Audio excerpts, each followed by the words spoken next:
Hey guys, what's up? Tim Queen here, and today I'm gonna answer the question, how many views is good if you have 500, 1,000, 10,000 or 100,000 followers on LinkedIn? Now this question has been sent to me by multiple people on various occasions, and there seems to be this belief that there is a good number, a good ratio that anyone should have. And long story short, there is not a good number. You can't really compare this. I'm going to explain to you exactly why and what you should use as your success metric to determine if you are doing content marketing right on LinkedIn or not.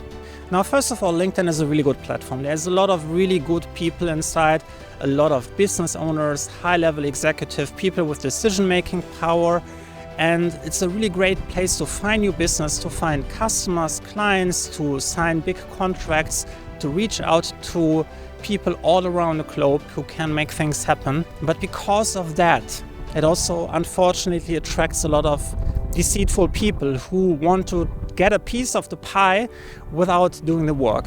So you will find a lot of things on LinkedIn that give you the wrong impression. People trying to deceive you with numbers, people who try to pretend they are successful, which they don't. And a lot of times those people get a high number of views and likes and whatnot, and this can lead to the wrong belief that you actually need views and you need likes to get customers on LinkedIn, which is not true. I'm going to completely debunk this entire idea today.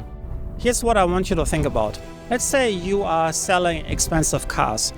Who do you want to have as your customers? You might say people who are working in a high-paying job, people, millionaires, people who have been born rich, who have inherited wealth from their parents, who have worked their butt off to get into a position where they have a really 6-figure, 7-figure salary per year and they can afford this kind of car. And when you want to achieve this goal and you're really clear about who are you trying to reach, would it make sense if you are going into a neighborhood where the average income is below a McDonald's salary? Would that make sense? No, you wouldn't find one customer. You would maybe find a million people who say, wow, this is an amazing car, but nobody's going to be able to afford it or to make a purchasing decision. And that's very relatable to LinkedIn. If you have something that is very relevant to a very small group of people, then you have to make sure that you are getting the information to those people. You don't want to put your information out far and wide, because then the number of times that you are meeting someone from this small group is very low. You could get 1 million people who see your content, but maybe just one person is seeing it from your group of target buyers. So what you actually want, let's say your target market is really small, you have just 1,000 people around the world. You want to actually build a network where you maybe connect with 200, 300 of those directly. So you have a really small network, just 300 connections or followers, but all of them are super targeted. If any one of them would see one of your posts, it's very likely that the content is relevant and that this would help you to build trust with this selected group of ideal buyers, and that you would eventually close a deal. So that's really the secret of LinkedIn. You don't want to go for the big numbers. You want to go really small, down to the smallest of numbers, but really selective of who would buy from you. If you're thinking about hey, viral posts, this is what it takes, it's not how it works. What you're basically getting is viral posts only ever happen if you are creating certain types of topic.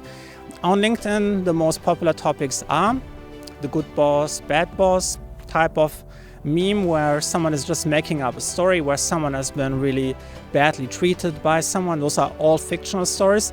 And then often they present themselves as a hero character, as someone who then stepped in and stood up for someone who was in need, someone who was treated badly, and saved that person.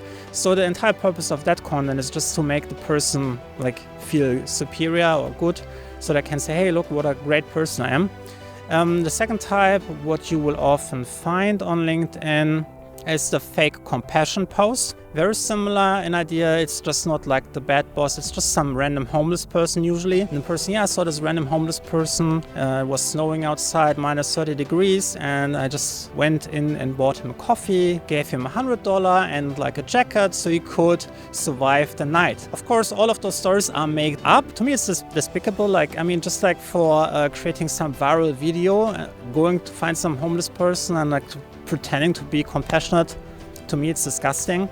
But a lot of people on LinkedIn don't know about this, so they're always getting a ton of reach. So just to make a long story short, this content, you will get a lot of reach if you post this kind of inspirational, motivational, compassionate stories. This kind of content will get you viral on LinkedIn, but will it get you the people who want to buy from you? If you have something, let's say you're doing IT security, and will it get you in front of people who are currently looking to replace or rethink the entire IT security policies? No. It's just random chance. Like if it's shown to millions of people, the chance that your target audience is among them is very small. On the other hand, if you don't care about the views and you just focus on like using the right hashtags, connecting with the right people who are usually connected to other right people, it's very probable that your post will actually be seen by some decision makers who can make things happen. So here are the 3 fallacies on LinkedIn. The first one I just told you about is when people just creating those viral stories with like those heartbroken topics, which are just fake. So they're getting viral because people feel passionate about those topics, and then they're getting like a lot of people to react to them emotionally. It's kind of like those tabloid magazines kind of style. Secondly, they might just buy followers, likes, comments, shares.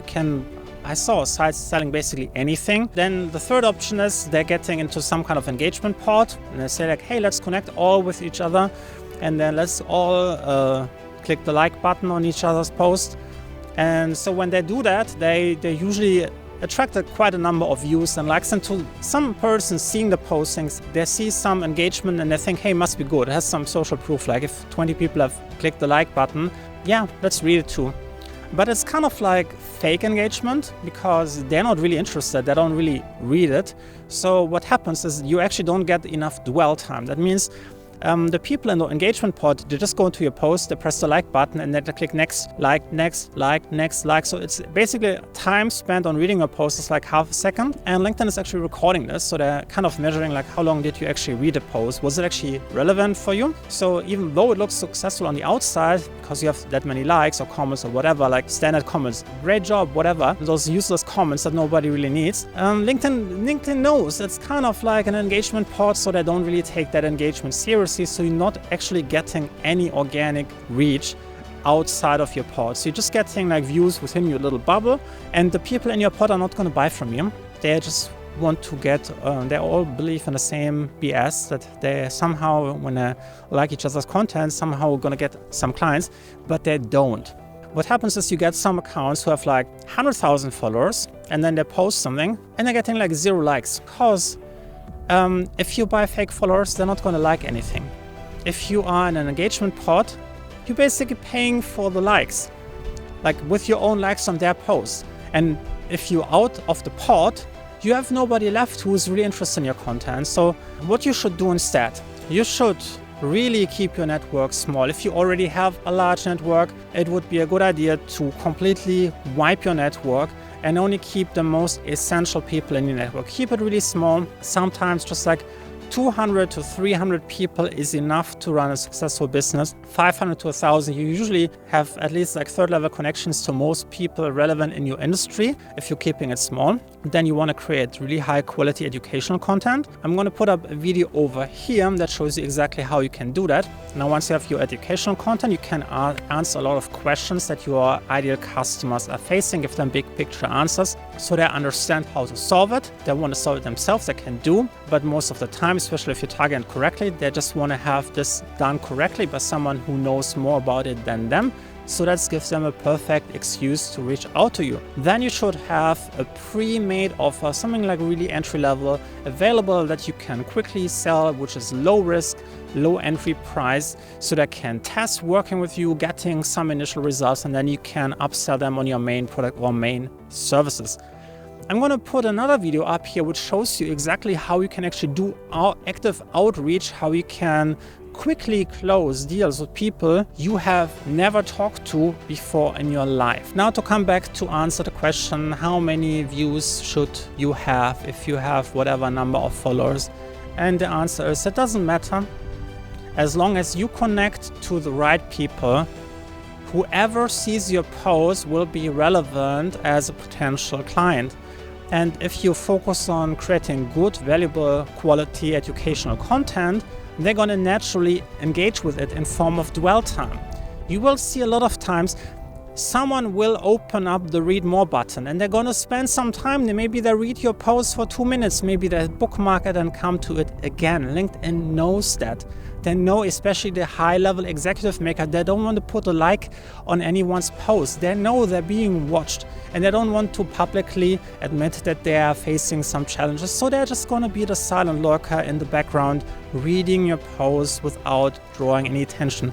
But those are the people who then silently reach out to you via direct message, email, who have their secretary set up a phone call with you so you can then work with them. So really focus on small network, retargeted educational content, and then active outreach. Again, link up here how to do this the correct way, and you're going to see LinkedIn is going to be the #1 business generation tool that you can use this year for your business. Now, if you want to learn more about how to set this up from scratch, you can also check out my LinkedIn Accelerator program, which teaches you exactly how to set up your entire LinkedIn sales funnel, how to define your ideal audience, what you can put into the search field to find them, how to develop your content strategy, how to structure your posts, how to use different content types, how to develop the entire process I just explained to you, but in much more details. 8+ hours of content. So if you want to check this out, link in the description and in the pinned comment below. You can also check out my entry-level offer, which is my free LinkedIn hashtag guide that you can just download below. It's just for free. Just enter your email address and I will send it to you. And if you want to see more videos, you can also look around a little bit more, watch some of my videos, press the subscribe button, hit the notification bell on, and I'll see you next one. Bye.